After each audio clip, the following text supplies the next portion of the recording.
அன்போடு உங்களை வாழ்த்துகிறேன். நாம் ஜெபிப்போம். இரக்கங்களின் பிதாவே, கிருபையுள்ள இந்த வேலைக்காக நாங்கள் மக்கள் நன்றி செலுத்துகிறோம்.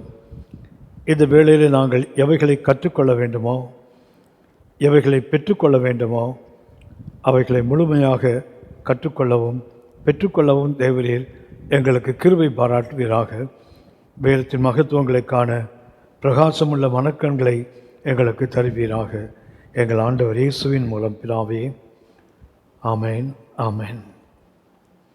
ஆண்டவராகிய இயேசுவின் நாமத்தினாலே உங்களை அன்போடு வாழ்த்துகிறேன். லேவியராகமம் 2ஆம் அதிகாரம். இந்த அதிகாரத்தில் நாம் போஜன பலியை குறித்து கவனிக்கிறோம், வாசிக்கிறோம். லேவியராகமம் 2ஆம் அதிகாரம். இது போஜன பலியை குறித்த அதிகாரம். நாம் கர்த்தருடைய ஆசரிப்பு கூடாரத்தில் உள்ள வெண்கல பலிபீடத்தின் மேல் செலுத்தப்பட்ட அந்த 5 பலிகளை குறித்து நாம் கவனித்து கொண்டிருக்கிறோம். அந்த வெண்கல பலிபீடத்தின் மேல் செலுத்தப்பட்ட பலிகளில் முதலாவது செலுத்தப்பட்ட பலி லேவியராகமம் 1ஆம் அதிகாரத்தில் சர்வ அங்க தகன பலி, சர்வாங்க தகன பலி என்று நாம் கடந்த வகுப்பில் கவனித்தோம். இந்த வகுப்பிலே நாம் அதற்கு அடுத்த பலியாக்கிய அந்த போஜன பலியை, வெண்கல பலிபீடத்தின் மேல் செலுத்தப்படுகின்ற 2வது பலியை குறித்து நாம் கவனிக்கிறோம். 1ஆம் அதிகாரத்தில் லேவியராகமம் 1ஆம் அதிகாரத்தில் சர்வாங்க தகன பலி, 2ஆம் அதிகாரத்தில் போஜன பலி, 3ஆம் அதிகாரத்தில் சமாதான பலி, 4ஆம் அதிகாரத்தில் பாவ நிவாரண பலி, லேவியராகமம் 5ஆம் அதிகாரம் குற்ற நிவாரண பலி. இந்த 5 பலிகளில், பலிபீடத்தின் மேல் செலுத்தப்படுகின்ற 5 பலிகளில் 3 பலிகளை குறித்த வேதம் சொல்கிறது. அது சுகந்த வாசனையான பலி என்று வேதம் சுட்டி காட்டுகிறது. சர்வாங்க தகன பலி, போஜன பலி, சமாதான பலி, இந்த 3ஐயும் ஆவியானவர் சுட்டி காட்டுகிறார். இது தேவனுக்கு பிரியமான சுகந்த வாசனையான பலி என்று வேதம் சொல்கிறது. அதில் 2வது பலி தான் இந்த போஜன பலி. மாத்திரமல்ல, இந்த போஜன பலியில் இன்னும் ஒன்றை நாம் கவனிக்கிறோம். இது கர்த்தருக்கு மிகவும் பரிசுத்தமான இந்த 3 சுகந்த வாசனையான பலிகளில் லேவியராகமம் 2ஆம் அதிகாரத்தில் நாம் கவனிக்கிறோம். 3ஆம் வசனத்தில் லேவியராகமம் 2:3, அந்த போஜன பலியில் மீதியாக இருப்பது ஆரோனையும் அவன் குமாரரையும் சேரும், கர்த்தருக்கு இடும் தகன பலிகளில் இது மகா பரிசுத்தமானது. பலிபீடத்தின் மேல் 5 பலிகள், அதில் 3 பலிகள், முதல் 3 பலிகள் கர்த்தருக்கு சுகந்த வாசனையானது. அந்த 3லும் 2வது சொல்லப்படுகின்ற இந்த போஜன பலியை குறித்து ஆவியானவர் சுட்டி காட்டுகிறார். கர்த்தருக்கு இடும் தகன பலிகளில் இது மகா பரிசுத்தமானது. ஆகவே இந்த மகா பரிசுத்தமானதை குறித்து நாம் கவனிக்கும்போது இது ஆண்டவராகிய இயேசுவின் நிழலாக நாம் இதை பார்க்க முடியும். ஆண்டவர் இயேசுவின் நிழலாக இந்த போஜன பலியை பார்க்கிறோம். இந்த தமிழில் இதற்கு போஜன பலி, ஆங்கிலத்தில் மீட் ஆஃபரிங் அல்லது மீல் ஆஃபரிங்.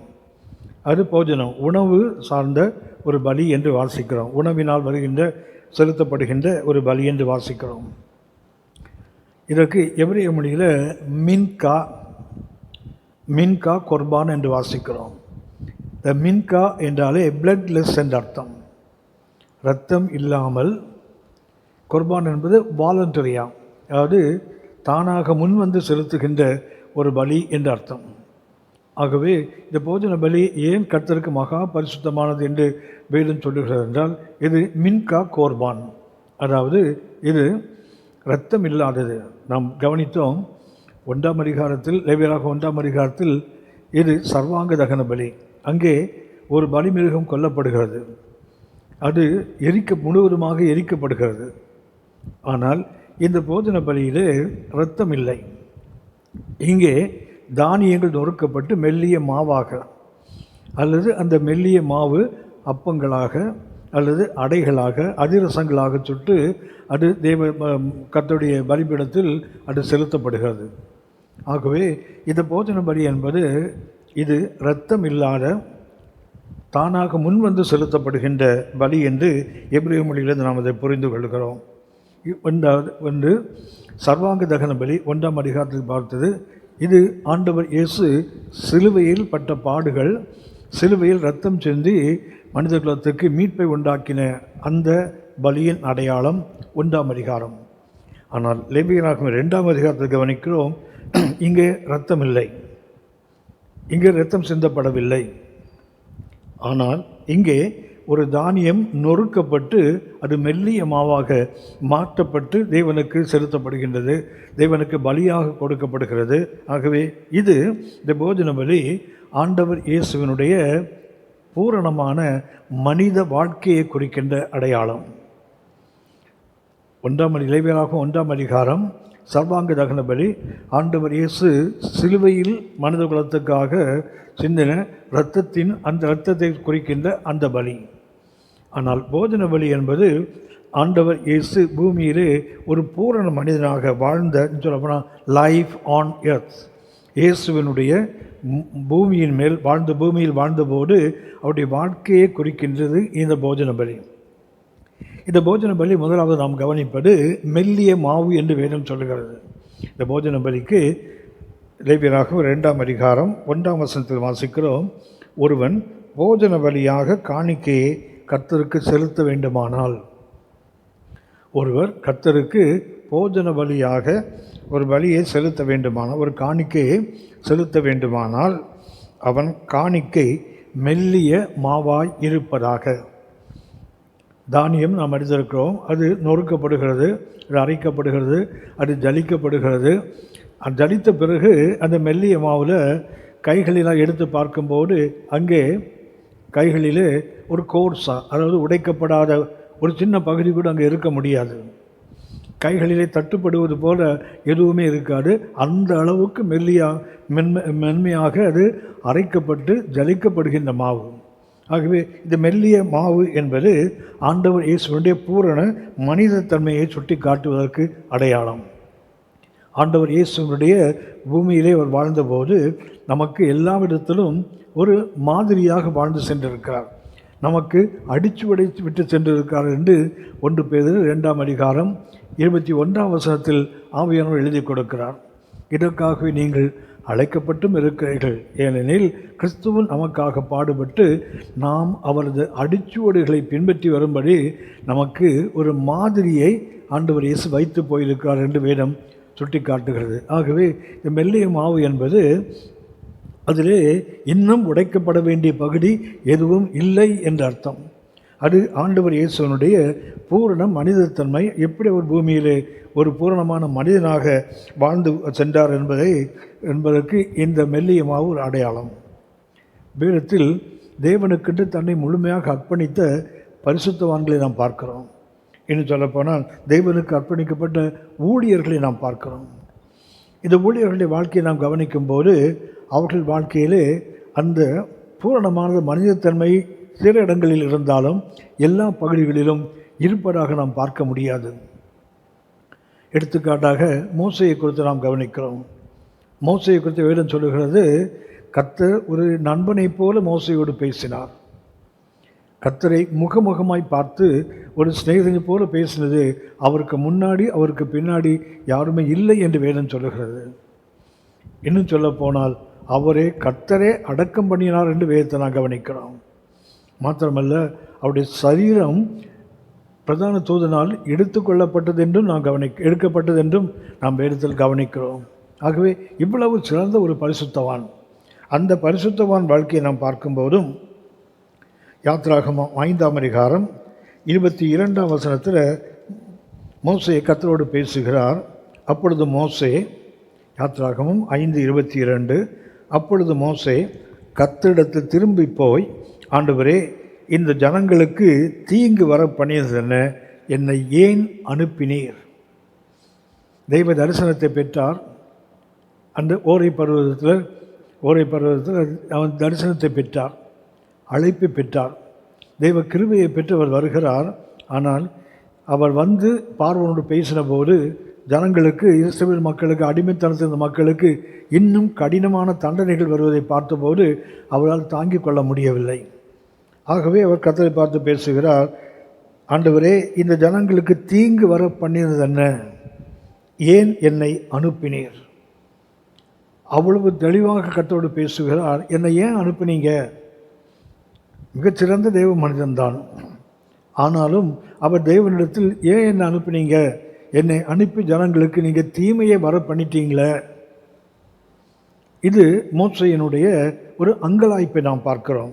இன்னும் சொல்லப்போனால் மோசேயோட அவருடைய அந்த தடுமாற்றத்தை பார்க்கிறோம். கர்த்தர் தவறாக அனுப்பிவிட்டாரோ, கர்த்தர் கொடுத்த தரிசனம் தவறானதோ, அல்லது நாம் தேவனத்தை பெற்றுக்கொண்டது சரியானது இல்லையோ என்ற எண்ணம் அவருக்கு வருகிறது.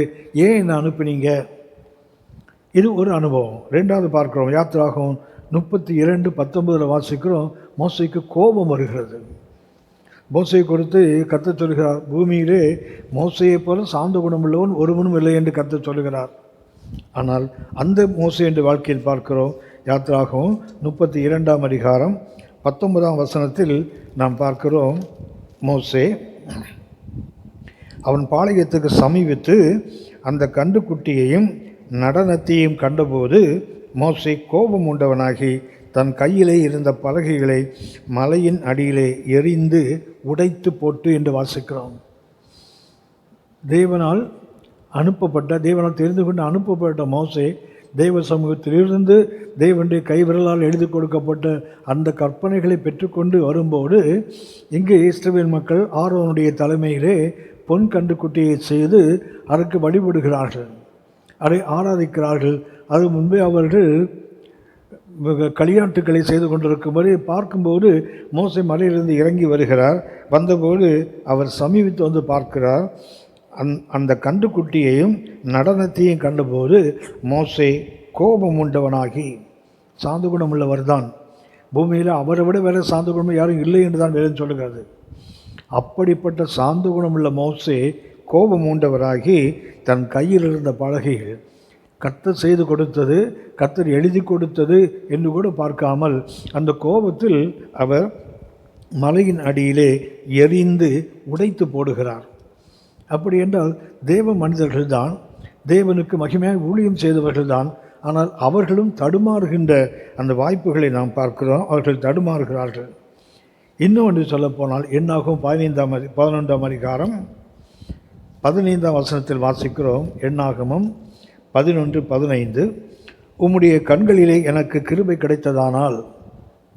ஜனங்கள் இறைச்சியை கேட்குறாங்க. மன்னா அவர்களுக்கு வெறுத்து போன ஒரு உணவாய் மாறி போனது. தூதர்களின் அப்பம், வானத்தின் தானியம், தேனிட்டு பணியாரம் போல இருந்த அந்த மன்னா இப்போது அவர்களுக்கு இது சலித்து போயிற்று. அவர்கள் இறைச்சியை கேட்கிறாங்க. கர்த்தருக்கு கோபம் உண்டது. வேறு சொல்லி பாளையத்து பின்புறத்திலிருந்தவர்கள் கொல்லப்படுகிறார்கள். மறுபடியும் அவர்கள் நடுவில் இருந்த அந்நிய ஜாதி மக்கள் மறுபடியும் இச்சையுள்ளவர்களானார்கள். அது இஸ்ரவேலையும் பாதித்தது. அவர்களும் மோசேக்கு விரோதமாக, கர்த்தருக்கு விரோதமாக பேசுகிறார்கள்.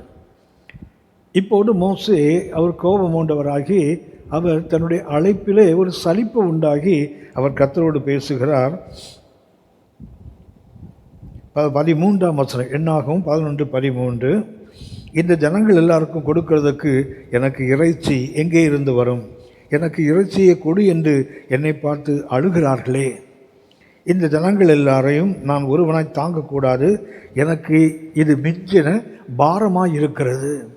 மோசேக்கு இந்த ஊழியம் மிஞ்சின பாரமாக இருக்கிறது.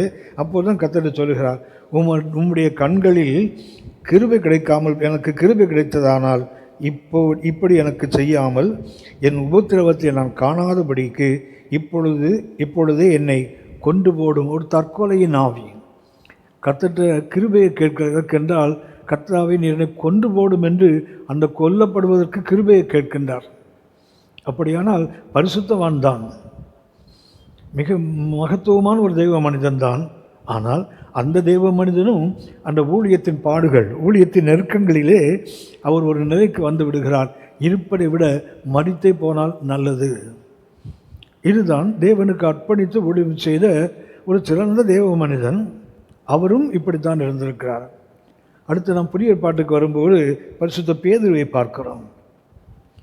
பரிசுத்த பேதுரு ஆண்டவர் சொன்னார், நீதான் பேதுருவாக இருக்கிறார், உன்மேல் என் சபையை கட்டுவேன், பாதாளத்தின் வாசல் அதை மேற்கொள்ளுவது இல்லை என்று கர்த்தர் சொன்னார். மத்திய 16ஆம் அதிகாரத்தில் 16ஆம் வசனத்திலிருந்து வாசிக்கிறோம். கர்த்தர் அவருக்கு சொல்கிறார், நீ பேதுருவாயிருக்கிறார். இந்த கல்லின் மேல் பரிசுத்த பேதுருவுக்கு ஒரு அற்புதமான வெளிப்பாடு தேவன் கொடுத்தார். ஆண்டவர் இயேசு அவர்தான் கிறிஸ்து, அவர்தான் தேவகுமாரன் என்ற அந்த வெளிப்பாட்டை பெற்றார். அப்போது இயேசு சொன்னார், இந்த வெளிப்பாடு மாம்சமும் இரத்தமும் உனக்கு தரல, என் பிதாவை உனக்கு இதை கொடுத்தார். நீ பேதுருவாய் இருக்கிறாய். உண்மையில் என் சபையை கட்டுவேன், பாதாளத்தின் வாசல் அதை மேற்கொள்வதில்லை. ஒரு மகிமையான அனுபவம். இன்னும் சொல்ல போனால் தொடர்ந்து கர்த்தர் சொல்கிறார், பரலோகத்தின் திறவுகோலை உனக்கு கொடுப்பேன். அந்த அளவுக்கு உயர்த்தப்பட்ட ஒரு பரிசுத்த பேதுரு. ஆனால் மத்திய 16ஆம் அதிகாரம் 21ஆம் வசனத்தில் ஆண்டவர் இயேசு தொடர்ந்து பேசுகிறார், நான் கொல்லப்படுவேன். ஆண்டவர் இயேசு சிலுவையின் முன்னடையாளமாக அங்கே பேசுகிறார். மத்திய 16ஆம் அதிகாரம் 21ஆம் வசனம், அது முதல் தாம் எருசலேமுக்கு போய் மூப்பராலும் பிரதான ஆசாரியராலும் வேதபாரகராலும் பல பாடுகள் பட்டு கொலையுண்டு 3ஆம் நாளில் எழுந்திருக்க வேண்டும் என்பதை தம்முடைய சீஷர்களுக்கு சொல்லத் தொடங்கினார். ஆண்டவர் இயேசு சொல்லத் தொடங்குகிறார். அப்பொழுது பேதுரு அவரை தனியே அழைத்து கொண்டு போய், ஆண்டவரே, இது உமக்கு நேரிடக்கூடாதே, இது உமக்கு சம்பவிப்பதில்லை என்று அவரை கடிந்து கொள்ளத் தொடங்கினார். மத்திய 16ஆம் அதிகாரம் 23ஆம் வசனம், அவரோ திரும்பி பேதுருவை பார்த்து, எனக்கு பின்னாக போ சாத்தானே, நீ எனக்கு இடரலாய் இருக்கிறாய். தேவனுக்கு ஏற்றவைகளை சிந்தியாமல் மனுஷருக்கு ஏற்றவைகளை சிந்திக்கிறாய். இவ்வளவு பெரிய வெளிப்பாட்டை பெற்றவர், அந்த வெளிப்பாட்டை பெற்று இன்னும் சொல்ல போன ஆண்டவர் இயேசு சொன்னார், பரலோகத்தின் திறவுகோலை உனக்கு தருவேன்னு சொல்லி ஆண்டவர் இயேசு அவருக்கு ஒரு மேன்மையான ஒரு அதிகாரத்தை கொடுக்கிறார். அப்படிப்பட்டவர் ஆண்டவர் இயேசுவை கடிந்து கொள்ள தொடங்குகிறார், சிலுவைக்கு விரோதமாக பேசுகிறார். ஆகவே ஆண்டவர் இயேசு அவரை சொல்லுகிறார், எனக்கு பின்னாக போ சாத்தானே, நீ எனக்கு இடரலாய் இருக்கிறாய். தேவனுக்கு ஏற்றவைகளை சிந்தியாமல் மனுஷருக்கு ஏற்றவைகளை சிந்திக்கிறாய். கடிந்து கொள்ளப்பட்ட பேதுரு, பரிசுத்த பேதுரு, அவர் மேல் சபையை கட்டுவேன், பாதாளத்தின் வாசலில் மேற்கொள்ளாது, பரலோகத்தின் திறவுகோலை கொடுப்பேன் என்று சொன்னேன். அப்படிப்பட்ட மகிமையான வாக்குறுதிகளை பெற்ற பரிசுத்த பேதுருவும் சிலுவைக்கு எதிராக நிற்கிறார். மாத்திரமல்ல, நாம் அறிந்தது மத்திய 26ஆம் அதிகாரம் 69 முதல் 74 வசனங்களில் வாசிக்கிறோம். ஆண்டவர் இயேசுவை பரிசுத்த பேதுரு மறுதலிப்பதை நாம் பார்க்கிறோம், அவரை சபிப்பதை பார்க்கிறோம், அவர் சத்தியம் பண்ண தொடங்கினார் என்று பார்க்கிறோம். இயேசுவை மறுதலித்தது மாத்திரமல்ல, அவர் இயேசுவை சபித்தார் என்று வேதம் சுட்டி காட்டுகிறது. மத்திய 26ஆம் அதிகாரம் 69 முதல் 74 வசனங்களில் நாம் இதை பார்க்கிறோம். யூதாஸ் ஆண்டவரை தெரியுமென்று காட்டி கொடுத்தார், பரிசுத்த பேதுரு ஆண்டவரை தெரியாது என்று காட்டி கொடுக்கிறார். ரெண்டு பேருமே காட்டி கொடுத்தவங்க தான். ஆகவே இவ்வளவு மேன்மையை பெற்ற பரிசுத்த பேதுருவும் சிலுவைக்கு எதிராக சொல்கிறார். ஏனென்றால் தேவனுக்கு ஏற்றவைகளை சிந்திக்க அவங்களுக்கு தெரியலை. அடுத்தது உயிர் பயத்தினால். ஆண்டவர் இயேசுவோடு பாடுபடுவேன், உமக்காக நான் மரிக்கவும் ஆயத்தமாக இருக்க சொன்ன பரிசுத்த பேதுரு இப்போது அவரை மறுதலிக்கிறார், சபிக்கிறார். பெரிய தேவ மனிதன்தான், ஆனாலும் அவர்கள் வாழ்க்கையிலும் இடரலை நாம் பார்க்கிறோம்.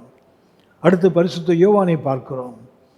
ஒரு மகிமையான அனுபவத்தை ஆண்டவர் இயேசுவிடத்தில் பெற்றவர். ஆண்டவர் இயேசுவின் மார்பிலே சாய்ந்திருக்கின்ற அந்த மகத்துவமான அனுபவத்தை பெற்றவர். அப்படிப்பட்ட யோவானிலும் நாம் இடரலை பார்க்கிறோம்.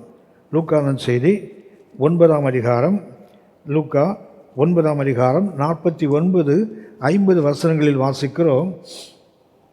அப்பொழுது யோவான் அவரை நோக்கி, ஐயரே, ஒருவன் உம்முடைய நாமத்தினாலே பிசாசுகளை துரத்துகிறதை நாங்கள் கண்டு. ஆண்டவர் இயேசுவின் நாமத்தினால ஒருவன் பிசாசுகளை துரத்துகிறார்.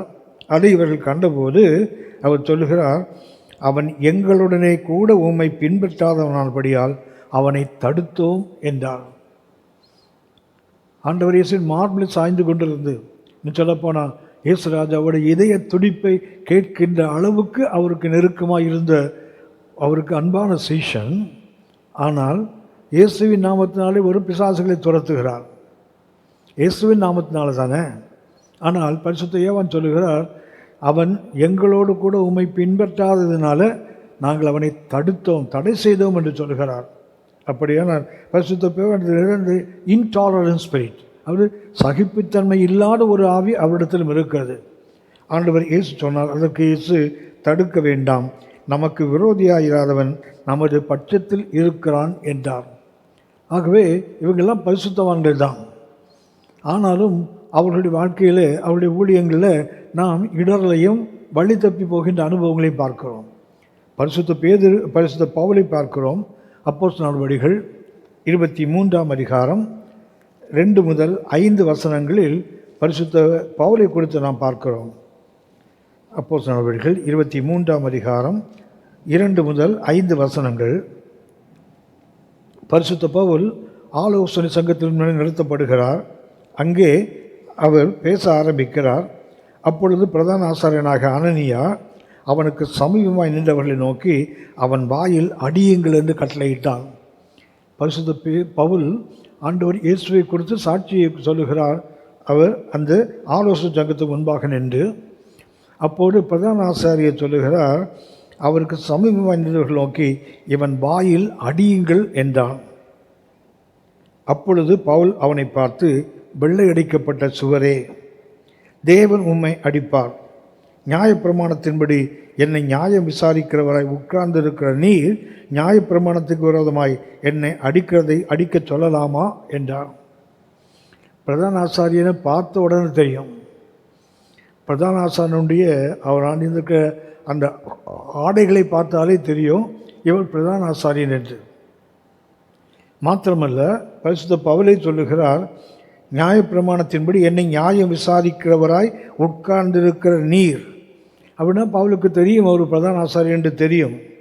என்னை அடிக்க சொல்லலாமா? சமீபத்தில் நின்றவர்கள் தேவனுடைய பிரதான ஆசாரியனை வைகிறாயா என்றார்கள். அதற்கு பவுல், சகோதரரே, இவர் பிரதான ஆசாரியர் என்று எனக்கு தெரியாது, உன் ஜனத்தின் அதிபதியை தீது சொல்லாயாக என்று எழுதியிருக்கிறதே என்றான். சாரி, தெரியாமல் சொல்லிட்டேன். அவர் பிரதான ஆசாரியன் எனக்கு தெரியாது, அவர் யாரோ ஒரு நியாயம் விசாரிக்க நினச்சி நான் சொல்லிட்டேன், சாரி கேட்கிறார் பாருங்களேன். ஆனால் ஆண்டவர் இயேசுவை திரும்பி பார்த்தால், ஆண்டவர் இயேசுவின் வாழ்க்கையை நாம் பார்க்கிறோம். ஆண்டவர் இயேசு ஒரு முறை கூட பைபிளில் சொன்ன வார்த்தையை திரும்ப அவர் எடுக்கவே இல்லை. சாரி, தவறாக சொல்லிவிட்டேன் என்று ஒரு முறை கூட அவர் சொன்னதில்லை.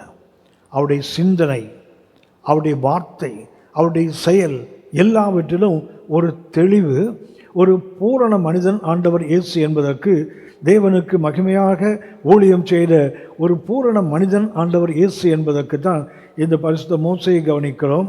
பரிசுத்த பேதுரு, பரிசுத்த யோவான், பரிசுத்த பவுல், இவர்களெல்லாம் மற்ற ஊழியர்களுக்கு விட எல்லாவற்றும் உயர்ந்தவர்கள், தேவனுடைய மகிமையான அனுபவங்களை பெற்றவர்கள். ஆனால் அவர்கள் வாழ்க்கையில் நாம் சறுக்கல்களை பார்க்கிறோம். ஆனால் ஆண்டவர் இயேசுவை பார்க்கும்போது ஒரு பூரண மனிதன்.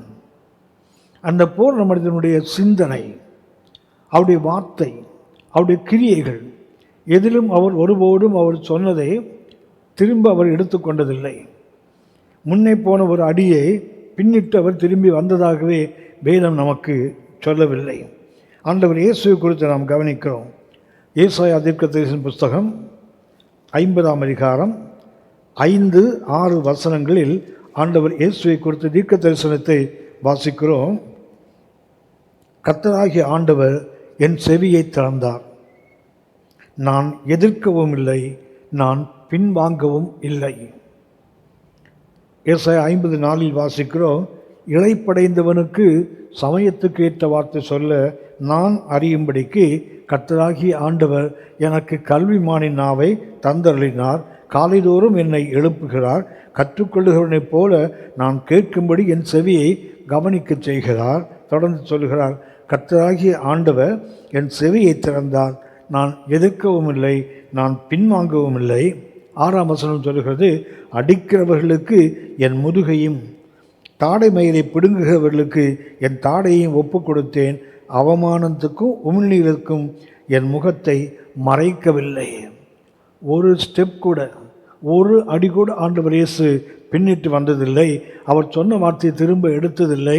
அவர் சிந்தனை ஒருபோதும் தவறி போனதில்லை. ஏனென்றால் அவர் ஒரு பூரண மனிதன். ஏசாயா 50:5 வாசிக்கிறோமே, நான் எதிர்க்கவும் இல்லை, நான் பின் வாங்கவும் இல்லை. ஆண்டவர் இயேசுவை பற்றிய ஒரு மகிமையான தீர்க்க தரிசனம். கர்த்தருடைய ஊழியக்காரனாகிய அந்த மேசியாவை குறித்து சொல்லப்பட்ட அந்த ஏசாயா 50ஆம் அதிகாரம், அந்த 50ஆம் அதிகாரத்தில் நாம் கவனிக்கின்ற ஒன்று சொல்லப்போனால், அந்த 50ஆம் அதிகாரம் மேசியா கர்த்தருக்கு அர்ப்பணிக்கின்றது. டிவோஷன் டு த ஃபாதர் என்று நாம் ஏசாயா 50 கவனிக்கிறோம். கர்த்தருக்கு ஒப்பு கொடுத்த அர்ப்பணித்த அந்த மேசியா, அந்த மேசியா சொல்லுகிறார், நான் எதிர்க்கவும் இல்லை, நான் பின்வாங்கவும் இல்லை. நான் ஒருபோதும் போன வழியை திரும்பி நான் நடக்கவில்லை என்று அவர் சுட்டி காட்டுகிறார். இதுதான் இயேசுவின் பூர்ண மனிதத்தன்மையின் அடையாளம்.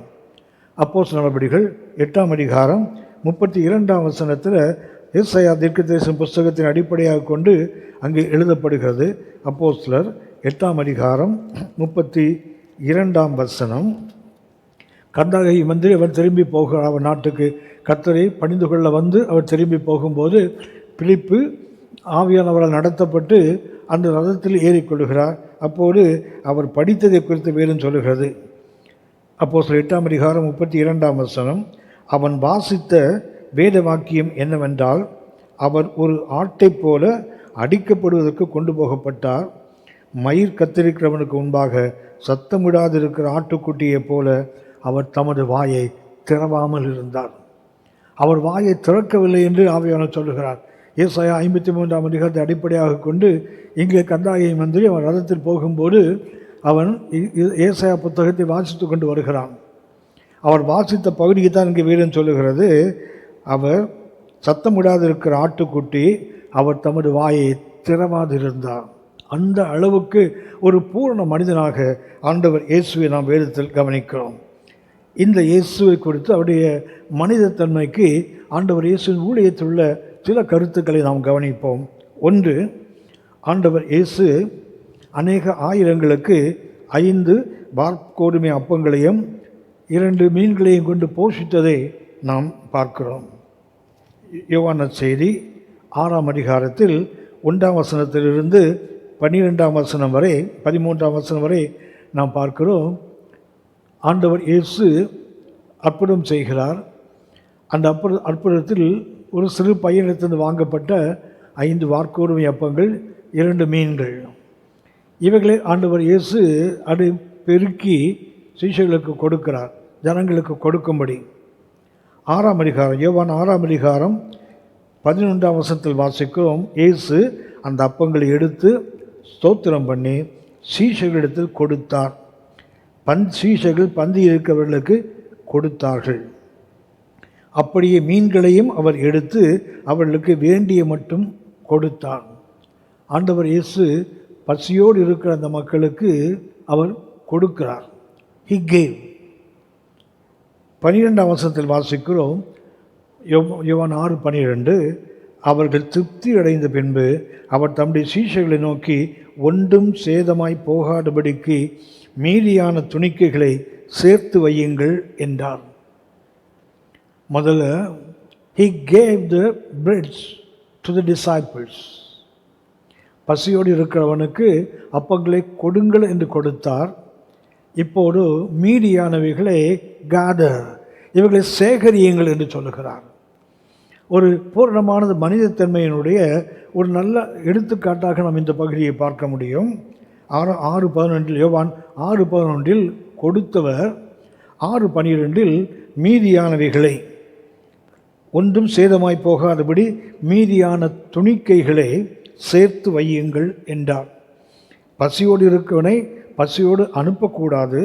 அதே நேரத்தில் உருவாக்கப்பட்டவைகள், சிருஷ்டிக்கப்பட்டவைகள், இன்னும் பெருக்கப்பட்டவைகள் அது வீணாக போகவும் கூடாது என்ற அந்த கரிசனை உள்ள ஆண்டவர். 4 நற்செய்திகளிலும் மத்தேயு, மாற்கு, லூக்கா, யோவான் 4 நற்செய்தி எழுதப்பட்ட மிக மிக குறைந்த அற்புதங்களில் ஒரு அற்புதம் இந்த 5 அப்பம் 2 மீன்கள். அது அநேக ஆயிரங்களுக்கு ஆண்டவர் இயேசு கொடுத்தது. 4 நற்செய்தியார்களையும் கவர்ந்த ஒரு அற்புதம் இந்த அநேக ஆயிரங்களுக்கு ஆண்டவர் இயேசு உணவை கொடுத்தது. இந்த உணவை கொடுத்ததில் யோவான் மாத்திரம், மற்றதில் அவர்கள் சேகரித்தார்கள் என்று இருக்கும். மீதியான துணி சேகரித்தார்கள். ஆனால் யோவான் 6:11-12 தான் முதல்ல கொடுங்கள், ரெண்டாவது சேகரியுங்கள். ஏன்? சிருஷ்டிக்கப்பட்டவைகள் ஒருபோதும் அது சீரழிந்து போகக்கூடாது. அவைகள் இன்னும் ஒரு நோக்கத்தோடு சேகரிக்கப்பட வேண்டும். மீதியான துணிக்கைகள் அது வீணாக போகக்கூடாது என்று ஆண்டவர் இயேசு அவைகளை சேகரிக்க சொல்லுகிறார். இது ஆண்டவர் இயேசுவினுடைய ஒரு சிறந்த மனிதத்தன்மையினுடைய பூமியில் வாழ்ந்தபோது அவர் ஒரு பூரண மனிதன் என்பதற்கு ஒரு சிறந்த எடுத்துக்காட்டு. நாம் வாசிக்கிறோம் லூக்கா 14ஆம் அதிகாரம், லூக்கா 14:16 முதல் 21 வரை உள்ள வசனங்களில் ஆண்டவர் இயேசு ஒரு ஓமையை சுட்டி காட்டுவார். லூக்கா 14ஆம் அதிகாரம் 16ஆம் வசனத்திலிருந்து 21ஆம் வசனம் வரை நாம் ஆண்டவர் இயேசு சொன்ன ஒரு ஓமையை பார்க்கிறோம். ஒரு மனுஷன் ஒரு பெரிய விருந்தை ஆயத்தம் பண்ணுகிறான். விருந்து ஆயத்தம் பண்ணுகிறவன் அவன் அழைப்பிக்கிறான் அநேகரை. விருந்தை ஆயத்தம் பண்ணிவிட்டு அவன் அநேகரை அழைத்து அனுப்பினான். விருந்து வேளையை தன் ஊழியக்காரனை நோக்கி, நீ அழைக்கப்பட்டவர்கள் போய் விருந்தை ஆயத்தம் பண்ணுகிறான், அழைக்கிறான். விருந்து ஆயத்தம் பண்ணின பின்பு மறுபடியும் ஊழியக்காரனை அனுப்பி அவர்களை அழைத்து கொண்டு வா என்று சொல்லும்போது அவர்கள் 3 விதமான அழைக்கப்பட்டவர்கள் 3 விதமான சாக்கு போக்குகளை சொல்லுகிறார்கள். அப்போது எஜமான் கோபமடைந்து அந்த வேலைக்காரனை பார்த்து சொல்லுகிறான், நீ தெருக்களிலே வீதிகளிலே போய் ஊனர்கள், சப்பானிகள், குறைவுள்ள மக்களை நீ அழைத்து கொண்டு வா. எஜமான் சொன்னபடி அந்த ஊழியக்காரன் போகிறான், அவர்களை அழைத்து கொண்டு வருகிறான். அழைத்து கொண்டு வந்த பிறகு அவர்கள் நிரப்புகிறார், இங்கே கூட்டிக் கொண்டு வா என்றான். 22ஆம் வசனம், ஊழியக்காரன் அப்படியே செய்து, ஆண்டவரே நீ கட்டளையிட்டபடியே செய்தாயிற்று, இன்னும் இடம் இருக்கிறது என்றான். Still there is room. அந்த விருந்து சாலையில் உணவு ஆயத்தம் பண்ணியாச்சு. அழைக்கப்பட்டவர்கள் அசட்டை செய்கிறார்கள். ஆகவே விருந்துக்கு அழைக்கப்படாதவர்கள், ஏழைகள், ஊனர்கள், தேவையுள்ள மக்கள், தெருக்களில் வீதிகளில் இருக்கிறவர்களை அழைத்து கொண்டு வர சொல்லுகிறார். அவன் அழைத்து கொண்டு வருகிறான். விருந்து சாலையில் அவர்கள் வருகிறார்கள். ஆனால் இந்த ஊழியக்காரன் பார்க்குறான், இன்னும் இடம் இருக்குது. அன்புக்குரியவர்கள், கவனிக்க வேண்டிய ஒன்று என்னவென்றால், விருந்து அநேகருக்கு ஆயத்தம் பண்ணப்பட்டது, பங்கு பெறுவர்கள் கொஞ்சம்தான். இப்போது ஆயத்தம் பண்ணப்பட்டதை திரும்பி மறுபடியும் ஆயத்தத்தை குறைக்க முடியாது, அது முடிந்தது. இப்போ இவர்கள் அதை முழுமையாக அதில் விருந்தில் பங்கு பெறாமல் போனால் அந்த ஆயத்தம் பண்ணப்பட்டது நிறைய வீணாகம் போகும். ஆகவே தான் அந்த ஊழியக்காரன் போய் பார்க்குறான் விருந்து சாலையை, ஐயோ இன்னும் இடம் காலியாக இருக்குது. அப்போது எஜமான் சொல்லுகிறான், நீ போ, நீ பெருவழிகளுக்கு போ, முட்கள் இருக்கின்ற அந்த வேலிகள் நடுவே போ, வருந்தி அழைத்து கொண்டு வா. ஏன்? ஆயத்தமாக்கப்பட்டது முழுமையாக அது அனுபவிக்கப்படாவிட்டால், முழுமையாக பயன்படுத்தப்படாவிட்டால் ஆயத்தம் பண்ணினது வீணாக போயிடுமே. நாம் அறிந்திருக்கிறோம், இஸ்ரவேல் மக்களை எகிப்தின் அடிமைத்திலிருந்து வெளியே அழைத்து கொண்டு வரும்போது கர்த்தர் அவர்களுக்கு பஸ்காவை ஆற்றின் மூலமாகத்தான் அவர்களை வெளியே கொண்டு வந்தார். பஸ்கா ஆற்றின் இரத்தத்தினால் தான் அவர்கள் மீட்கப்பட்டார்கள். இந்த பஸ்கா ஆட்டை எப்படி ஆயத்தம் பண்ண வேண்டும் என்று சொல்லும்போது கர்த்தர் சொல்லுவார், ஒரு வீட்டிலே எத்தனை பேர் இருக்கிறார்களோ அந்த எண்ணிக்கைக்கு தக்கதாக ஒரு ஆட்டை தெரிந்து கொள்ள வேண்டும். ஒரு குடும்பத்துக்கு ஒரு ஆடு, அந்த வீட்டில் உள்ள எண்ணிக்கைக்கு தக்கதாக ஒரு ஆட்டை தெரிந்து கொள்ள வேண்டும். எண்ணிக்கைக்கு மாத்திரமல்ல, அவர்கள் சாப்பிடுகின்ற அந்த அளவுக்கு தக்கதாக என்று கர்த்தர் சொல்லுவார். ஒன்று according to their number and according to their eating ability, capacity. ஒரு பஸ்காட்டை எப்படி தெரிந்து கொள்ள வேண்டும் என்றால், வீட்டில் இருக்கிற ஜனங்களின் எண்ணிக்கை, ரெண்டாவது அவர்கள் புசிப்புக்கு தக்கதாக, ஒன்று லெக்கத்துக்கு தக்கதாக, இன்னொன்று புசிப்புக்கு தக்கதாகன்னு சொல்லுவார். ஒருவேளை இந்த ஆட்டை ஆயத்தம் வாட்டுக்கு அந்த வீட்டில் போதுமான அளவுக்கு எண்ணிக்கை இல்லாவிட்டால் இன்னொரு வீட்டாரை இணைத்து கொள்ள வேண்டும். ஏனென்றால் பஸ்கா ஆடு அடிக்கப்படும், அது சுடப்படுகிறது, அது ஆயத்தம் பண்ணப்பட்ட பிறகு அதை சாப்பிட வேண்டும். மீதியாக மறுநாள் காலை வரையும் அது இருக்கக்கூடாது. மீதியாக இருந்தால் அது சுட்டு எரிக்க சாம்பலாக்கப்பட வேண்டும் என்று கர்த்தர் சொல்லுவார். பஸ்கா ஆடு முதல்ல அது சாப்பிடுகின்ற அளவுக்கு அது சுடப்படுகிறது. சாப்பிட்டு ஒருவேளை மீதி இருந்தால் அடுத்த நாளைக்கு இருக்கக்கூடாது. அது மறுநாள் காலையில் அது எரித்து சாம்பலாக்கப்பட வேண்டும். ஒரே நெருப்பு தான். உண்பதற்கு ஏற்றாற் போலவும் பக்குவப்படுத்துகிறது. மீதியானதை அது எதற்கும் உதவாமல் சாம்பலாக மாற்றப்படுகிறது. பஸ்கா ஆடு சிலுவையில் அடிக்கப்பட்டாச்சு. நமது பஸ்காவாகிய கிறிஸ்து நமக்காக அடிக்கப்பட்டிருக்கிறார். இந்த அடிக்கப்பட்ட இயேசுவை உலகம் முழுவதற்கும், ஆனால் ஒரு குறிப்பிட்ட கூட்டம், ஒரு குறைந்த மக்கள் மாத்திரம் அந்த சிலுவையில் பங்கு பெற்றால் மீதி அந்த பஸ்கா ஆடு பயனற்று போயிடுமே. சிலுவையில் பட்ட பாடுகள், சிலுவையில் பஸ்கா ஆடு ஒப்பு கொடுத்த அந்த பலி வீணாய் போகுமே. இதுதான் ஆண்டவர் இயேசு இந்த ஓமையில் சுட்டி காட்ட விரும்புகிறார். லூக்கா 14:16 முதல் வாசிக்கிறோம். அந்த 14 சொல்கிறான், விருந்து ஆயத்தமாயிற்று, குறைவான மக்கள் பங்கு பெற்றால் அந்த ஆயத்தம் பண்ண உணவு வீணா போகுமே. சிலுவையில் ஆண்டவர் இயேசு சிந்தின அந்த இரத்தம் பயனற்று போயிடுமே அநேக பகுதிகள். ஆகவே ஊழியக்காரன் சொல்கிறான், இன்னும் இடம் காலியாக இருக்குது. ஆண்டவர் இயேசு அந்த ஓவின் மூலமாக சபைக்கு கற்றுக் கொடுக்கிற பாடம் என்னவென்றால், அப்பம் பெருக்கி ஆயிற்று, அநேக ஆயிரம் மக்கள் சாப்பிட்டாச்சு. ஆனால் ஆண்டவர் சொல்லுகிறார், மீதியான துணிக்கைகளை சேகரியுங்கள், கேதர், அவர்களை சேகரித்து வையுங்கள். ஏன்? இன்னும் அந்த பந்தியில் பங்கு பெறுகின்ற கோடான கோடி மக்கள் உலகத்தில் இருக்கிறாங்க. ஆகவே தான் ஆண்டவர் இயேசு பசியுள்ள மக்களை பசியோடு அனுப்ப விரும்பாதவர், அதே நேரத்தில் மீதியானவர்களை வீணாகவும் விடாமல் அதை சேகரிக்க சொன்னவர். ஏன் அதை சேகரிக்க வேண்டும்? நாம் அறிந்திருக்கிறோம். மத்தேயு 15:27 மத்தேயு 15:27 கானானிய பெண் அசுத்தாவியினால் பிடிக்கப்பட்டு தன்னுடைய மகளுக்காக ஆண்டவரிடத்தில் வேண்டுதல் செய்ய வருகிறார்கள்.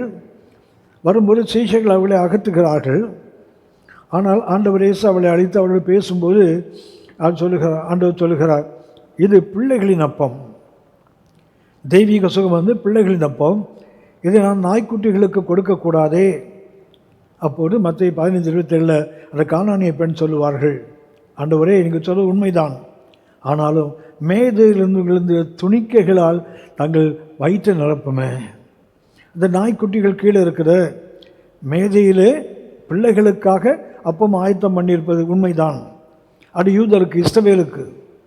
ஆனால் அங்கிருந்து கீழே விழுகின்ற துணிக்கைகள் இருக்குது. துணிக்கை என்பது கிரம்ஸ் என்று ஆங்கிலத்தில் வாசிக்கிறோம். துணிக்கை என்பது ஒரு அப்பத்தை பிற்கும்போது விடுகின்ற அந்த பவுடர் போல் தூளாக, அது அல்ல.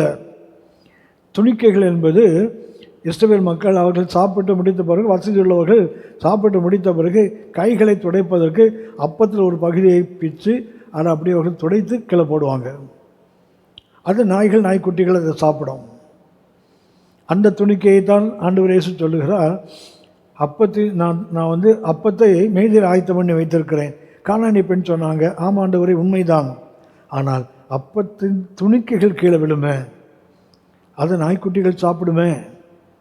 அப்படியானால் இந்த அப்ப துணிக்கைக்கு காத்து கிடக்கிற புறவனத்து மக்கள் கோடான கோடி உண்டு.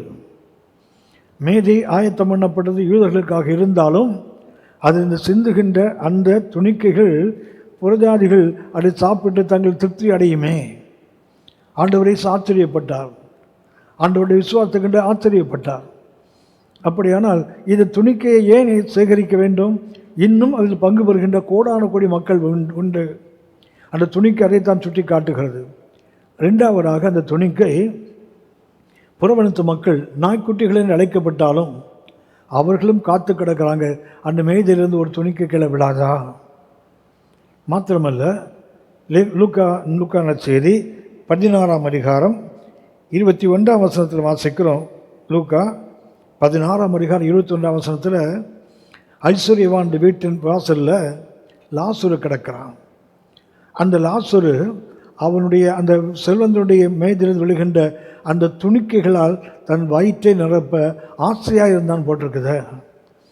ஆபிரகாமின் மடியில் போய் இளைப்பாறக்கூடிய கிருபை உள்ள ஒரு லாசரு அங்கே வியாதி உள்ளவனாய், உடலெல்லாம் பருக்கள் நிறைந்தவனாய் அந்த வீட்டின் வாசலில் காத்து கிடக்கிறானே. ஒரு துணிக்கை விழாதா, அதனால் தன் வயிறை நிரப்பலாமே என்று ஆசையோடு காத்து கிடக்கிறானே. இவங்களுக்கெல்லாம் அந்த துணிக்கை வேண்டாமா?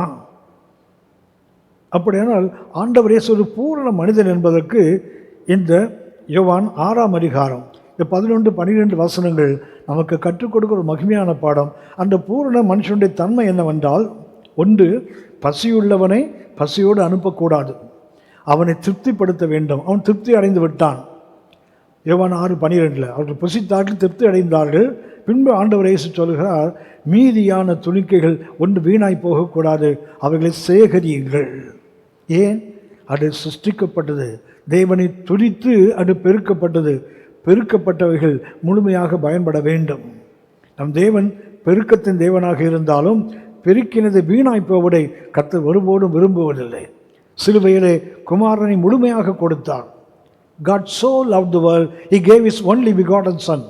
அப்படித்தான் யோவான் 3:16 வாசிக்கிறோம். தம்முடைய ஒரே பேரான குமாரனை விசுவாசிக்கிறவன் கெட்டு போகாமல் நித்திய ஜீவன் எழும்படி அவரை தந்தளினார் என்று வேதம் சொல்லுது. அன்பு கோரக்கூடாது, உலகத்தின் மேல் அவர் அன்பு கூர்ந்தாரே. எதற்கென்றால் சிருஷ்டிக்கப்பட்டது அது வீணாய் போய்விடக்கூடாது. அது ஆண்டவர் இயேசுனுடைய அந்த பூரண மனிதத்தன்மையின் அடையாளம். இந்த அநேக ஆயிரங்களை ஆண்டவர் 5 வார்க்கோதுமை அப்பங்கள் 2 மீன்களை கொண்டு ஆண்டவர் போஷித்தது. இரண்டாவதாக ஒன்றை கவனிக்கிறோம், இது கவனிக்க வேண்டிய ஒன்று. ஆண்டவர் இயேசு பூரண மனிதன் என்பதற்கு அவருடைய அன்பெண்டிங், அதாவது வளைந்து கொடுக்காத, குனிந்து கொடுக்காத டிக்னிட்டி, மரியாதை. ஆண்டவர் இயேசு ஒரு பூர்ண மனிதன் என்பதற்கு பூமியில் வாழ்ந்த இந்த வாழ்க்கை அன்பெண்டிங் டிக்னிட்டி. டிக்னிட்டி என்றால் மரியாதை, கனம்.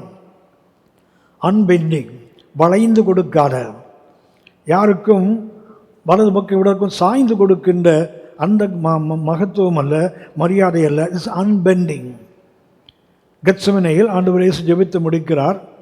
யோவான் செய்தி 18ஆம் அதிகாரம். ஆண்டவர் இயேசுவை பிடிப்பதற்காக யூதாசினால் அழைத்து கொண்டு வரப்பட்ட அந்த போர்ச்சேவகர்கள். யோவான் 18ஆம் அதிகாரம் 3ஆம் வசனம். யூதாஸ் போர்ச்சேவகரின் கூட்டத்தையும் பிரதான ஆசாரியர் பரிசேயர் என்பவர்கள் அனுப்பப்பட்ட ஊழியக்காரரையும் கூட்டிக் கொண்டு பந்தங்களோடும் தீவட்டிகளோடும் ஆயுதங்களோடும் அவ்விடத்துக்கு வந்தான். ஆண்டவர் இயேசு கெத்செமனே ஜெபித்தார், ஜெபித்து முடிக்கிறார். அப்போது ஆண்டவர் இயேசு போகின்ற இடம் யூதாசுக்கு தெரிந்ததினால் அவன் போர்ச்சேவ பிரதான ஆசாரியர் பரிசேயர் என்பவர்களுடைய அனுப்பப்பட்ட ஊழியக்காரர்களையும் யூதாஸ் போர்ச்சேவகர் கூட்டத்தையும் அழைத்து கொண்டு வருகிறான். வருகிறவர்கள் பந்தங்களையும் தீவெட்டிகளையும் கொண்டு வந்தார்கள் என்று வேதம் சுட்டி காட்டுகிறது. பந்தம் என்பதற்கு ஆங்கிலத்தில் அல்லது கிரேக்க மொழியில் பார்த்தா லேண்டன். அடுத்தது தீவெட்டி என்பது டார்ச். லேண்டன் என்பது க்ளோஸ்டு ஃப்ளேம், அதாவது ஒரு சிம்னி போல அது எரியும். அதை சுற்றி ஒரு மறைக்கப்பட்டு ஒரு கண்ணாடி போன்ற பகுதி இருக்கும், லேண்டன். டார்ச்சஸ் என்றால் அது தீவெட்டி, ஒரு ஸ்டிக் மேலே ஒரு பால், அதில் ஆயில் இருக்கும், அது எரியும். 2 விதமான விளக்குகளை கொண்டு வராங்க. நாம் எடுத்து கவனித்து பார்த்தால் ஆண்டவர் இயேசு கெத்செமனேயில் ஜெபித்த அன்று அது பௌர்ணமி. என்றால் பஸ்கா அது பௌர்ணமியில் தான் நடந்தது. பஸ்கா அது ஏற்கனவே சந்திர வெளிச்சம், பௌர்ணமி வெளிச்சம் இருக்குது. ஆனாலும் இவர்கள் கெத்செமனேக்குள்ளே வரும்போது ஆயுதங்கள் கொண்டு வருகிறார்கள், கூட பந்தங்களையும் தீவட்டிகளையும் கொண்டு வராங்க. Lantern, torches. ஒன்று சொல்வாங்க, ஒன்று க்ளோஸ்ட் ஃப்ளேம், இன்னொன்று நேக்கட் ஃப்ளேம். ஒன்று மூடப்பட்ட ஒரு விளக்கு, இன்னொன்று மூடப்படாத ஒரு விளக்கு. மூடப்படாத விளக்கு அவர்கள் வழிகாட்டி கொண்டு வருவதற்கு. அவருடைய நம்பிக்கை என்னவென்றால், நாம் கெத்செமனேக்குள்ளே போன உடனே ஆண்டவர் இயேசு நம்மை பார்த்த உடனே எங்கேயாவது செடிகளுக்குள்ளே ஏனையாவது புதர்களுக்குள்ளே போய் மறைந்து கொண்டால், உள்ளே போய் தேடும்போது அந்த பந்தங்களை கொண்டு போனால் அங்கே தீப்பிடிக்கும்.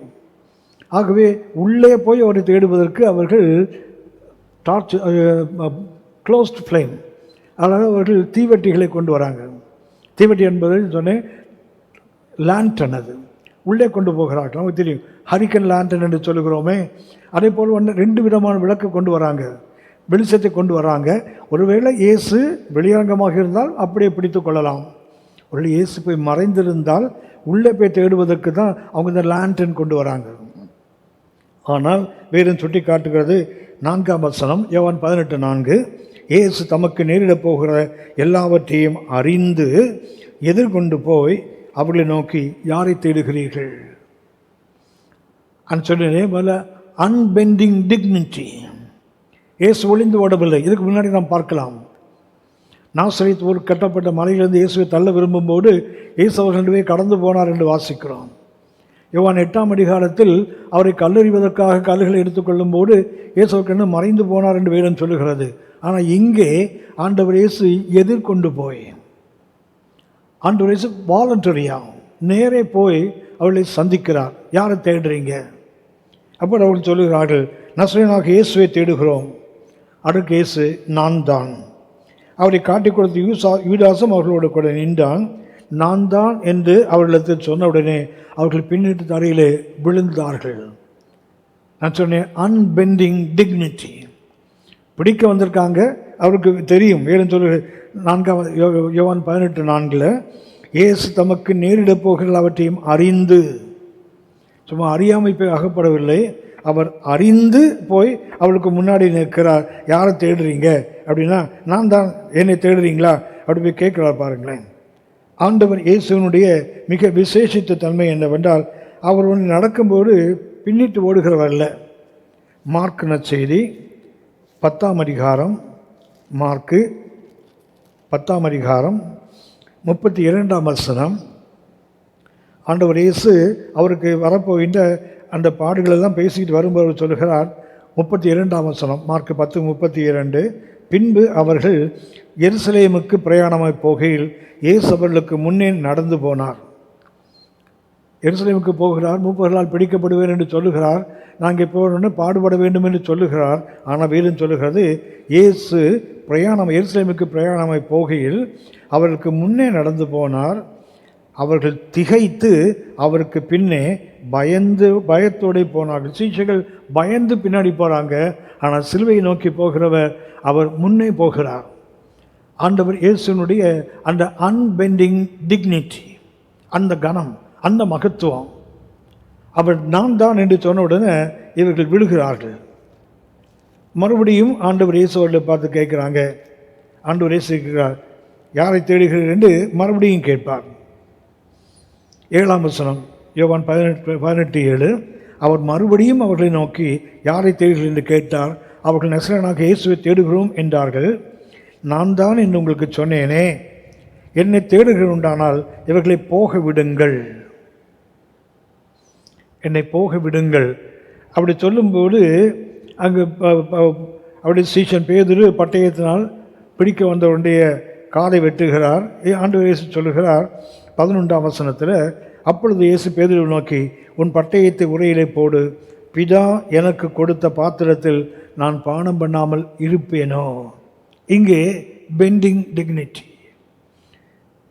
அவரை பிடிக்க வந்த அந்த போர் சேவகன், பிரதான ஆசாரியனுடைய ஊழியக்காரர்கள், அவர்களிடத்தில் நான் தான். அன்பெண்டிங் டிக்னிட்டி. ஆண்டவர் இயேசு பூர்ண மனுஷத்தன்மையினுடைய ஒரு தன்மை. எந்த மனிதனுக்கும் அவர் வளைந்து கொடுக்கிறவர் அல்ல, எந்த மனுஷனுக்கும் பணிகிறவர் அல்ல. நான் தான். பின்னிட்டு விழுந்தார்கள். திரும்ப மறுபடியும் ஆண்டவர் இயேசு கேட்கிறார், யாரை தேடுறீங்க? சொல்றாங்க, நசரேயனாகிய இயேசு, நான் தான் என்று சொன்னேனே. அவர் பிடிக்கப்பட்ட போது பரிசுத்த பேதுரு தாக்குகிறார். ஆண்டவர் இயேசு சொல்கிறார், பிதா எனக்கு கொடுத்த பாத்திரத்தில் நான் பானம் பண்ணாதிருப்பேனோ. முதல்ல நான் தான் என்ற போது விழுந்தார்கள் போர் சேவகரும் ஊழியர்களும். 2வது நான் தான் என்று சொல்லும்போது அவர்கள் விழவில்லை, இயேசுவை பிடிக்கிறார்கள்.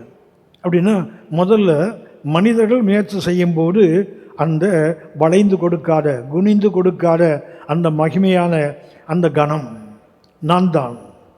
ஆனால் மறுமுறை கேட்கும்போது முதல்ல அவர் சொல்லும்போது அவர் யூதா கோத்திரத்து சிங்கம், அந்த சிங்கம் நான் தான். அந்த ஐ ஆம், யாத்திராவும் 3:16 வாசிக்கிறோம், இருக்கிறவனாக இருக்கிறவன் யெகோவா, அதுதான் நான் தான். பின்னிட்டு விழுந்தார்கள். அந்த அதிகாரம், அந்த அன்பெண்டிங் மெஜஸ்டி, அன்பெண்டிங் டிக்னிட்டி. ஆனால் அந்த சிங்கம் அதுக்கும்போது நிற்க முடியலை. யோசிக்கிறார், இது பிதா கொடுத்த பாத்திரம், இதில் நான் பானம் பண்ண வேண்டும். ஆகவே நான் அன்பெண்டிங் மனிதனுக்குத்தான், தேவனுக்கு தன்னை வளைந்து கொடுக்கிறார், தன்னை அர்ப்பணித்து கொடுக்கிறார். அந்த பெண்டிங் டிக்னிட்டி, நான் தான் என்று சொன்னேனே. இப்போது அந்த போர்ச்சுகனுக்குள்ள விழலை. ஏனென்றால் தேவனுக்கு முன்பாக தன்னை பணிந்தவர், மனிதனுக்கு முன்பாக நிமிர்ந்து நின்றவர். ஒரு பூர்ண மனுஷனுக்கு ஆண்டவர் இயேசுவின் அந்த அடையாளம் மிக அற்புதமானது. இது 2வது அடையாளம். இன்னும் கவனிப்போம். ஆண்டவர் இயேசுடைய தன்மை.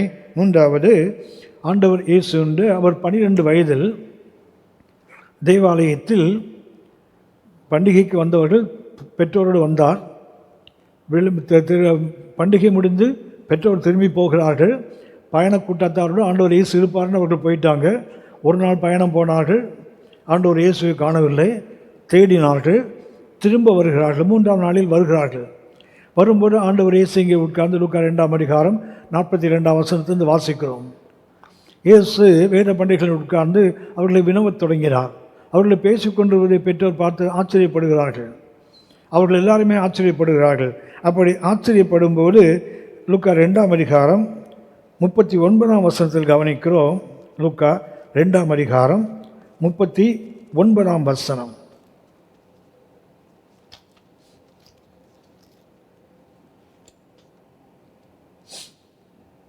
கர்த்தருடைய நியாயப்பிரமாணத்தின்படி சகலத்தையும் அவர்கள் செய்து முடித்த பின்பு கலிலேயா நாட்டில் உள்ள தங்கள் ஊராகிய நாசரேத்துக்கு திரும்பி போனார்கள்.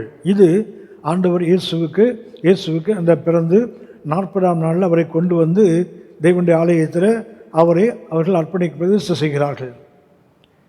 கர்ப்பம் திறந்து பிறக்கிற ஆண் பிள்ளையானால் 40 நாளில் அவர்கள் கொண்டு வர வேண்டும்.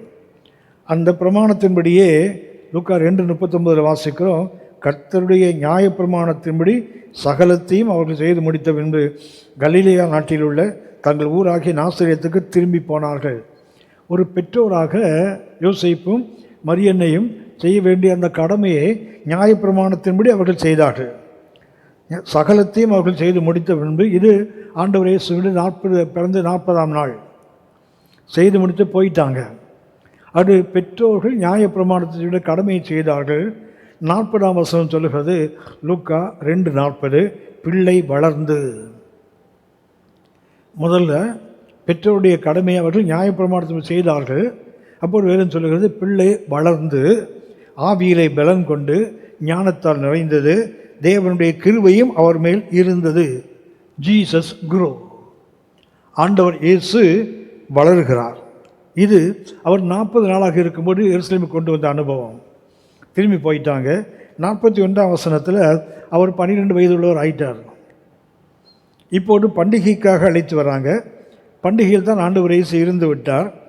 இப்போது அவர்கள் இருந்து அவர் 3 நாளுக்கு பிறகு பெற்றோர் வந்து கேட்கிறாங்க.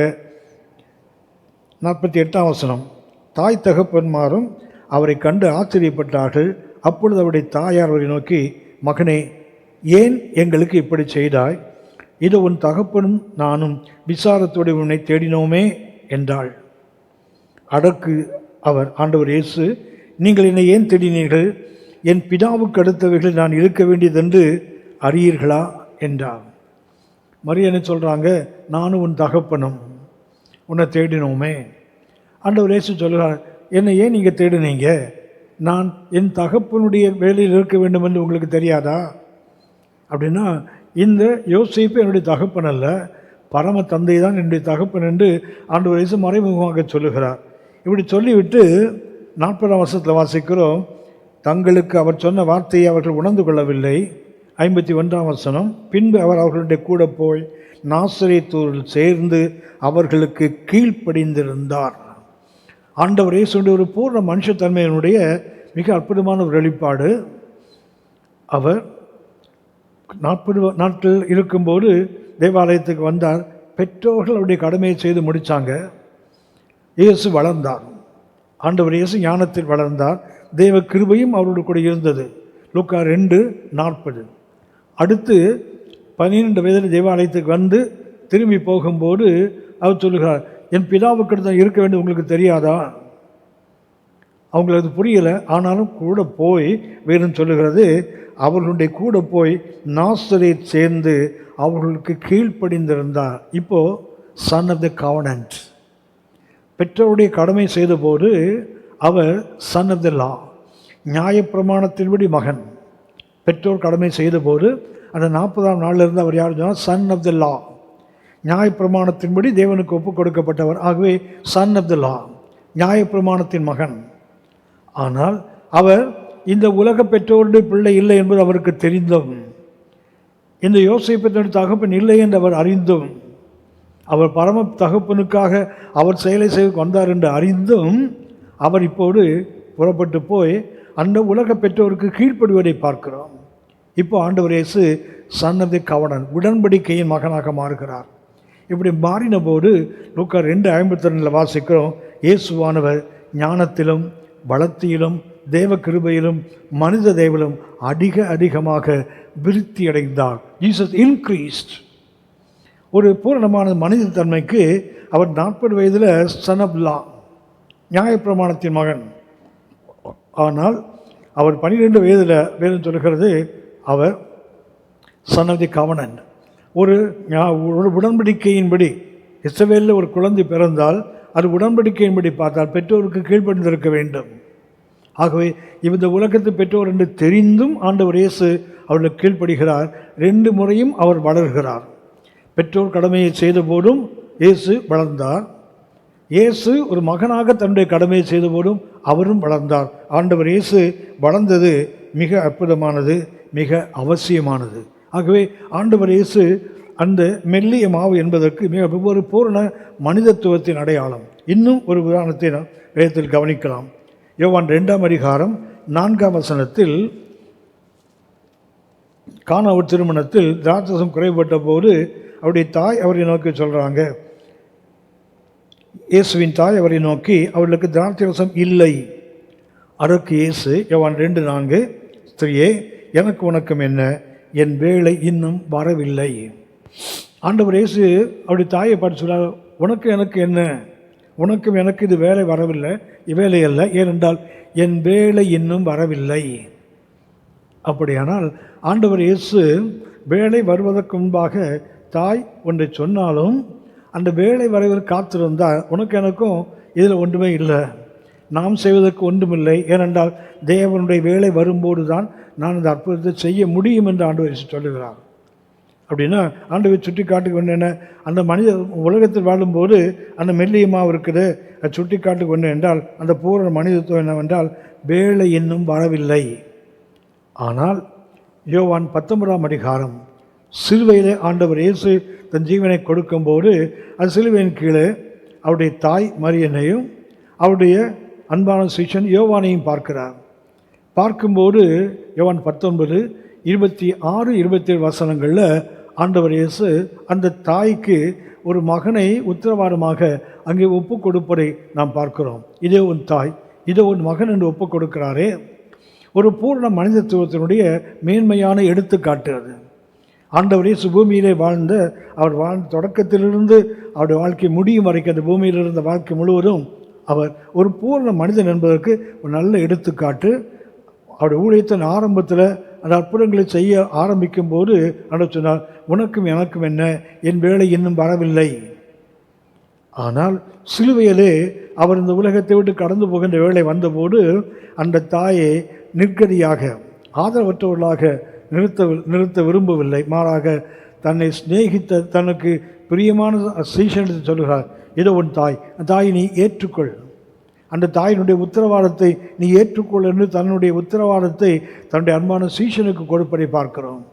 ஆகவே ஆண்டவர் இயேசுடைய மனிதத்தன்மைக்கு மிகச்சிறந்த எடுத்துக்காட்டு இந்த போஜன பலியில் உள்ள மெல்லிய மாவு.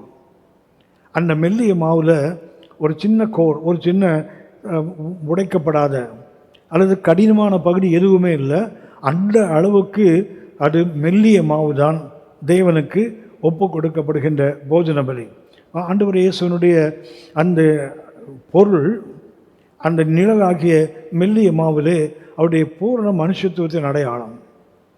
தொடர்ந்து அந்த போஜன பலியிலே எண்ணெயை பார்க்கிறோம், அடுத்தது சுகந்த வர்க்கங்களை பார்க்கிறோம், அதுக்கடுத்தது உப்பை பார்க்கிறோம். இவைகளெல்லாம் அதற்கு பின்னாடி வருகை தாமதித்தால் அடுத்த வகுப்பில் தொடர்ந்து நாம் இதை கவனிக்கலாம். இப்போது நாம் கண்களை மூடுவோம், கர்த்தரை நோக்கி பார்ப்போம். போஜன பலி வெண்கல பலிபீடத்தின் மேல் செலுத்தப்படுகின்ற ரெண்டாவது சுகந்த வாசனையான பலி. இன்னும் சொல்லப்போனால் முதலாவது பலிபீடத்தில் செலுத்தப்படுகின்ற 5 பலிகளில் மகா பரிசுத்தமான பலி இந்த பலி தான். கர்த்தரை நோக்கி பார்ப்போம், கண்களை மூடுவோம். ஆண்டவர் இயேசு ஒரு பூரண மனிதன் என்பதற்கு இந்த மெல்லிய மாவு நிழல். ஆண்டவர் இயேசுவை இந்த பூமியிலே அவர் இரத்தம் சிந்தாமல் வாழ்ந்த காலம். சர்வாங்க தகன பலி, சிலுவையிலே இரத்தம் சிந்த அந்த பலியின் அடையாளம். போஜன பலி, இரத்தம் சிந்தாமலே தன்னார்வத்தோடு தானாக முன்வந்து ஆண்டவர் இயேசு வாழ்ந்து கடந்து சென்ற நமக்கு விட்டு போன அடிச்சுவடனுடைய அந்த பொருள். கர்த்தரை நோக்கி பார்ப்போம், நாம் ஜெபிப்போம். பரிசுத்த பிதாவே, இந்த மகிமையான வேளைக்காய் நாங்கள் உமக்கு நன்றி செலுத்துகிறோம். கிருபையின் கரங்களினாலே இம்மட்டுமா எங்களை நடத்துகிற மேன்மைகளுக்காக நன்றி. இந்த மெல்லிய மாவு நிழலாக இருந்து எங்கள் ஆண்டவர் இயேசுவினுடைய அந்த உலகத்தில் வாழ்ந்த அந்த மனிதத்தன்மைக்கு எடுத்துக்காட்டாக இருப்பதற்காக நாங்கள் உமக்கு நன்றி செலுத்துகிறோம். நாங்கள் கற்றுக்கொள்ளுகின்ற இந்த பாடங்கள் எங்களுடைய தனிப்பட்ட வாழ்க்கையில் இதை செயல்படுவதற்கு வேண்டிய கிருபைகளை எங்களுக்கு தரும்படியாய் எங்களை அர்ப்பணிக்கிறோம். மகிமையை நாங்கள் உமக்கு செலுத்துகிறோம். எங்கள் ஆண்டவர் இயேசுவின் மூலம் பிதாவே, ஆமென், ஆமென். கர்த்தர் உங்களை ஆசீர்வதிப்பாராக. ஆமென்.